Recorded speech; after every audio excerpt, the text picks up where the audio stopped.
Hello students, आज का जो हमारा टॉपिक है वो है जो आपकी मैक्रो इकोनॉमिक्स की बुक है उसमें जो आपका 3rd यूनिट है जिसमें 3 चैप्टर आते हैं आपके 7, 8 और 9 इनकम एंड एम्प्लॉयमेंट के रिगार्डिंग। ठीक है, शॉर्ट रन इक्विलिब्रियम आउटपुट है आपका, problem of the excess and deficient demand है, एग्रीगेट डिमांड के कंपोनेंट्स है।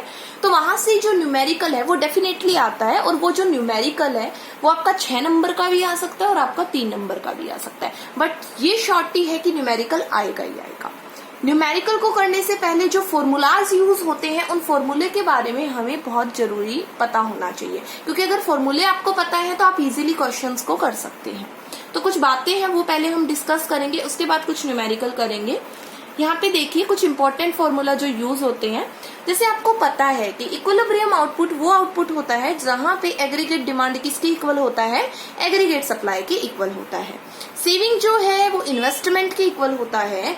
इनकम जो है कंजप्शन के इक्वल होता है। आपको पता है कि अगर इनकम कंजप्शन के इक्वल है इसका मतलब वो पॉइंट ब्रेक इवन पॉइंट है और वहां पे सेविंग जो है आपका 0 हो जाता है। एग्रीगेट सप्लाई को हम इनकम भी बोलते हैं, ये भी हम पढ़ चुके हैं। तो अगर मैं एग्रीगेट सप्लाई को इनकम या नेशनल इनकम लिख दूं तो कोई गलत नहीं है।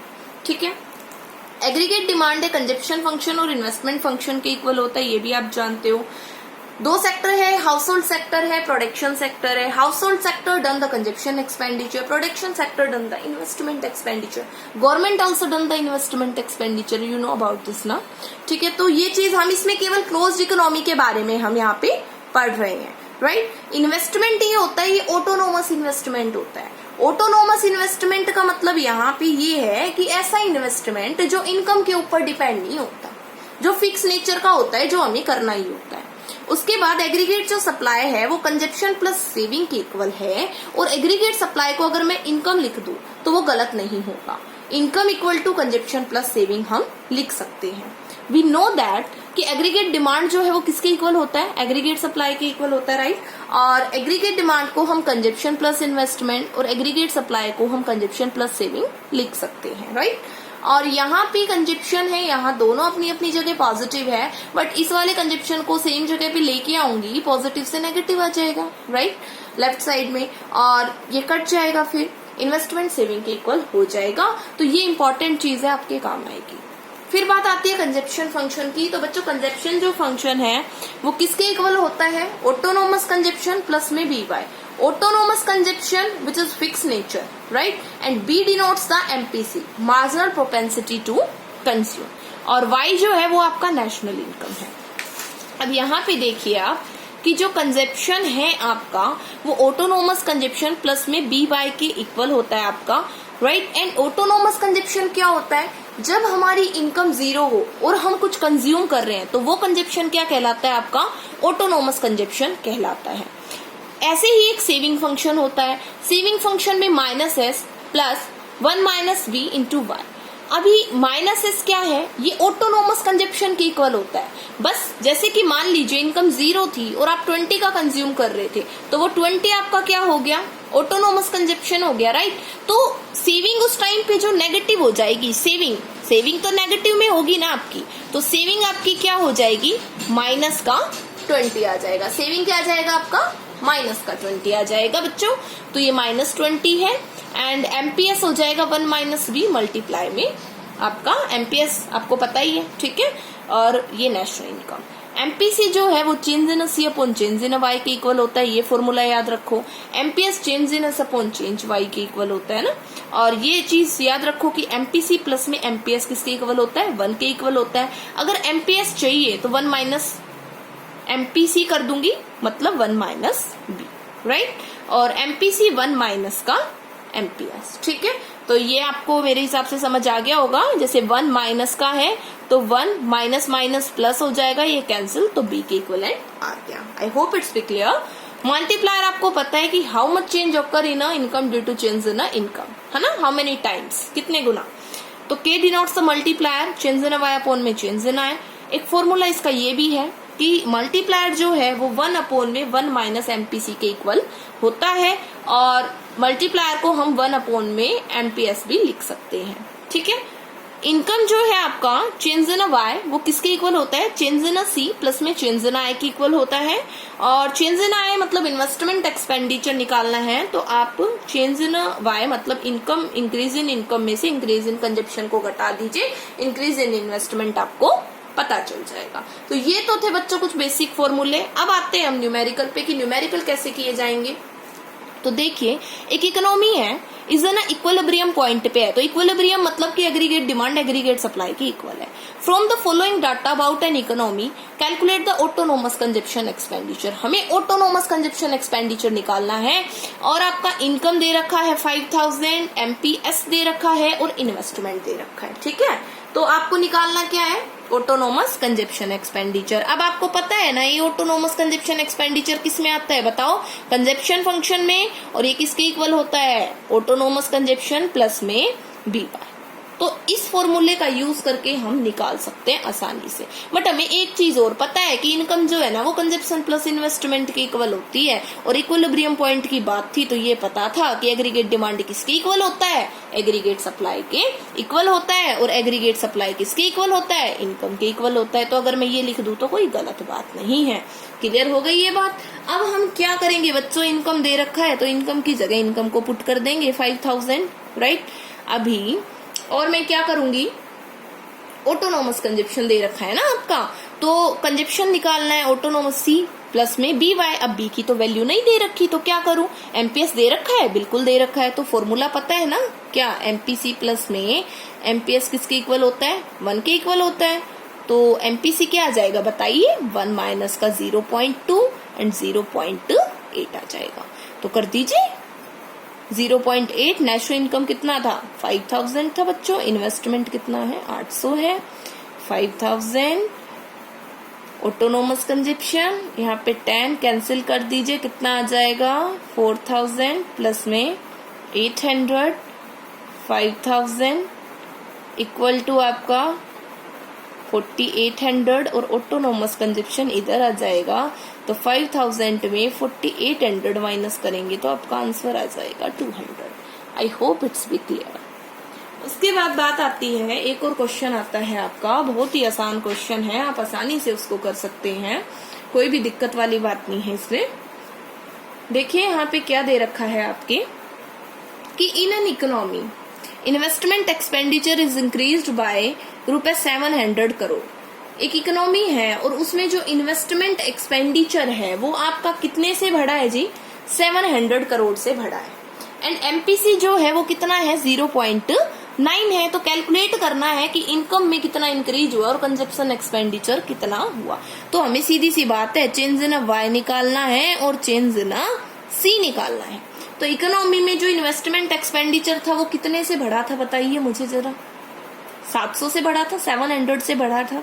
एमपीसी की वैल्यू 0.9 थी। तो भाई ये इन्वेस्टमेंट की बात आती है ना कि इन्वेस्टमेंट में चेंज होना, इनकम में चेंज होना, मैं सीधा आपको बताती हूँ कि अगर जहाँ चेंजमेंट की बात आए, like change in investment, change in income, change in consumption expenditure, तो सीधा आपके माइंड में पता है क्या आना चाहिए, की आना चाहिए। अभी की क्या होता है बच्चों, मल्टीप्लायर। क्या होता है कि मल्टीप्लायर होता है, सीधा ही आना चाहिए चेंज की बात आए तो। ठीक है, कि अभी इसका फॉर्मूला क्या है, चेंज इन वाई अपॉन में चेंज इन आई, है ना। इन्वेस्टमेंट में चेंज होने से इनकम में कितना चेंज होता है, एंड के 1 अपॉन में 1 माइनस का एमपीसी, तो 1 माइनस 0.9 ये आपका आ जाएगा टू 10।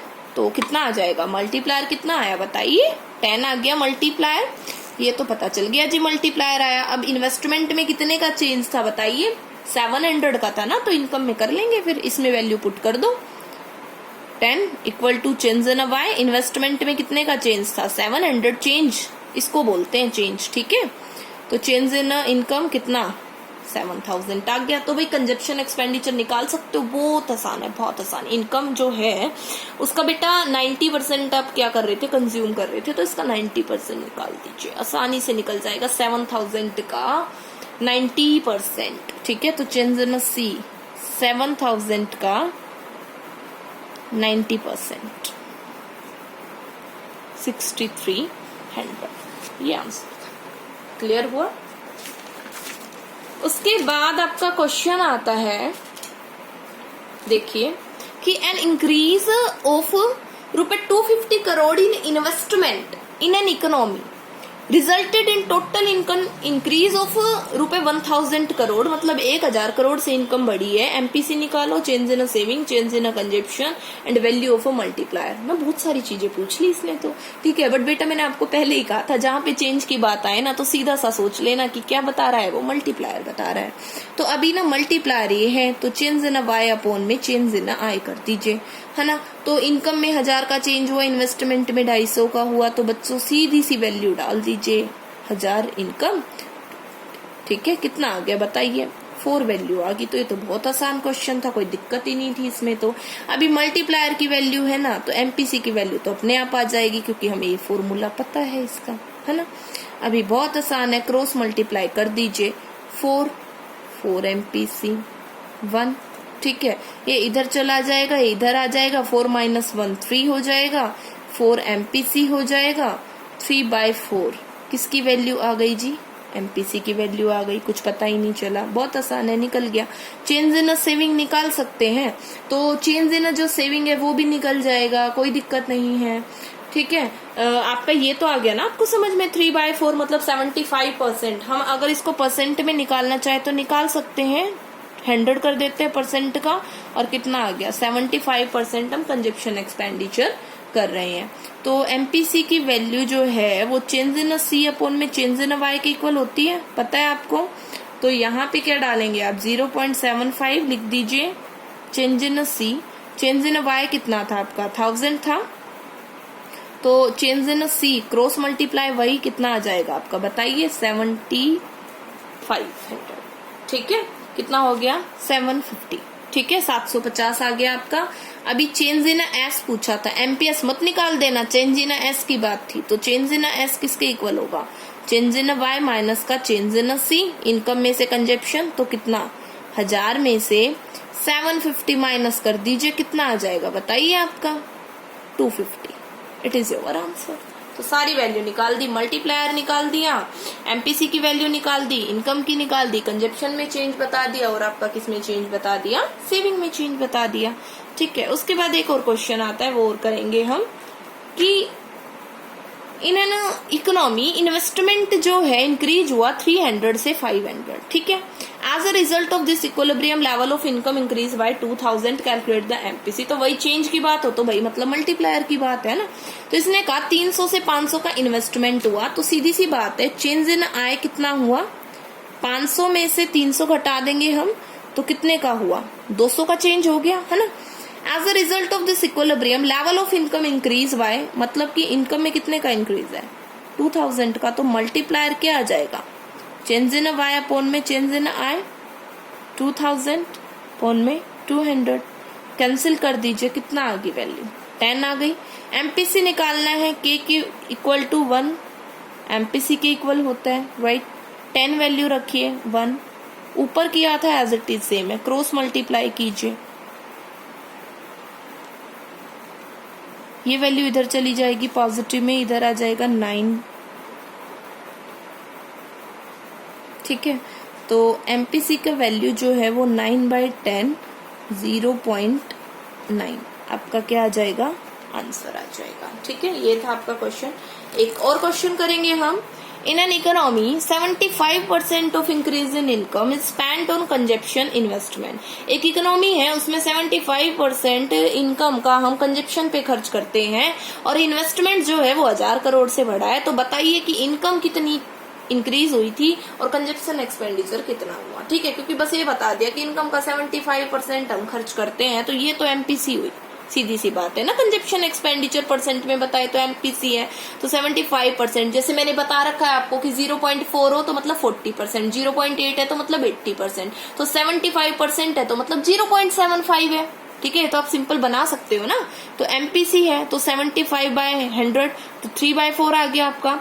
ये चीज आपको पता ही है कि एमपीसी प्लस एमपीएस 1 के इक्वल होता है, एमपीएस 1 माइनस का एमपीसी, और एमपीएस की वैल्यू निकाल सकते हो ना आप, 1 - 3/4 हो गया ना, निकला था अभी 75%, 100 में से 75 था तो 3/4, तो 1/4 आ गया 25%।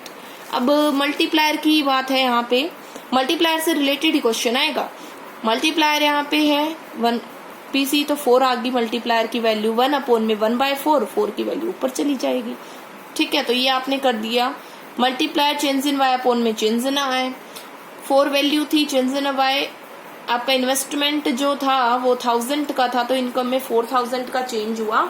और ये चेंज इन सी था आपका, तो change in Y minus change in I, 4000 में से 1000 माइनस कर देंगे तो 3000 आपको पता चल जाएगा कि कंजप्शन एक्सपेंडिचर में कितने का चेंज आपका हुआ है। तो बच्चों ये थे कुछ न्यूमेरिकल। आई होप मैंने सारे न्यूमेरिकल्स को कवर अप करने की कोशिश की है यहाँ पे। अगर फिर भी आपका कोई डाउट रहता है तो आप कमेंट बॉक्स में भी डाल सकते हो और आप पूछ सकते हो, मुझसे व्हाट्सएप पे भी पूछ सकते हो।